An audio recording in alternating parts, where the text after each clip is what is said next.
Welcome to The Explainer. Today we're going to get into the fascinating science behind something we do all day, every day, without even thinking about it. Just biting down. You might think it's pretty simple, right? Your teeth go up, your teeth go down. But the way they actually meet, that's the result of this incredibly complex system. We're talking about your teeth, your muscles, your jaw joints, all working together. And believe me, getting that right is absolutely crucial in modern dentistry. So, this science is called occlusion. It's basically the study of how your teeth make contact and how your jaw moves around. And it is the very foundation that lets dentists do amazing things like rebuild smiles and restore function. It's all about making sure everything works in perfect harmony. All right, so let's dive in. We're going to start by looking at the surprising problem that kicked this whole thing off. Then, we'll trace the key breakthroughs that really shaped dentistry. And to wrap it up, we'll take a little peek into what the future of the perfect bite might look like. The whole field of occlusion, it didn't start because dentists were trying to make perfect crowns or veneers. Nope. It all started with one massive challenge back in the 19th century. How on earth do you make a full set of dentures stable? So the big problem wasn't just making the dentures look good. The real challenge was creating a functional, stable bite for patients with no teeth. Think about it. Your natural teeth are anchored right into the bone, but dentures, they just sit on the gums. So any little unbalanced force, and boom, they could go tipping over. Then, this American dentist, a guy named Bonwell, he came up with this brilliantly simple mechanical fix. He called it a three-point contact system. And the idea was pretty clever. When you chew on one side, the denture teeth should touch at 2 points, but at the same time they should make a third contact on the opposite side. This creates a stable little tripod that keeps the whole thing from rocking around. Okay, so Bonwell's theory was a fantastic mechanical fix, but the next big breakthrough, that came from trying to actually model the jaw's movement. And the inspiration for it came from a really unexpected place.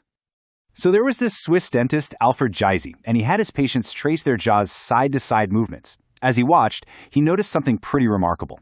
The pattern that the tracing point made it looked just like the pointed arch of a Gothic window. So, naturally, he called it the Gothic arch.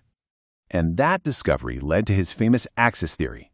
What Gysi did was he took the super complex sliding and rotating of the jaw and simplified it way down to a pure rotation around these fixed axes.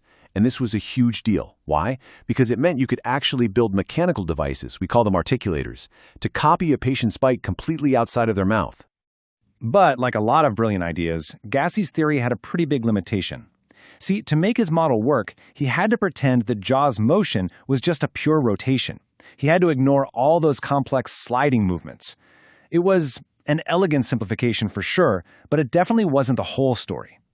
And it's that exact limitation, that gap between a neat, tidy model and messy, real life that paved the way for the next great leap forward in understanding how we bite.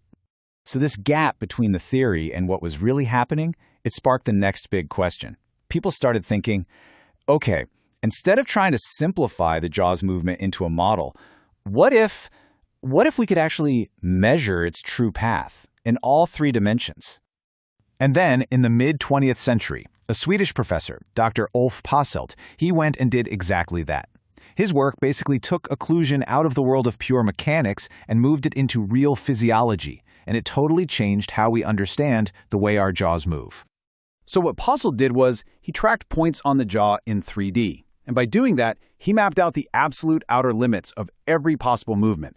He created the very first true 3D map of the jaw's motion. The shape is so iconic, it's known as the Passelt figure, or, and I love this, more affectionately, the Swedish banana. Okay, so that's a pretty cool history lesson, right? But how does this whole century-long journey, from Bonwell's denture tripod all the way to Passelt's banana, how does that actually affect you when you go for a routine visit to the dentist today? We've come an incredibly long way, right? From these simple mechanical models for dentures all the way to precise 3D measurements of how the jaw moves. But the quest to really understand and perfect the bite, it's not over yet.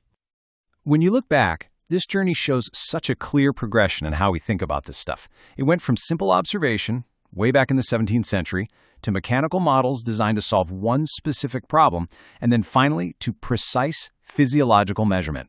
You can see how each step really built on the one before it. So, what's next on the journey? Well, it looks like we're entering a totally new era.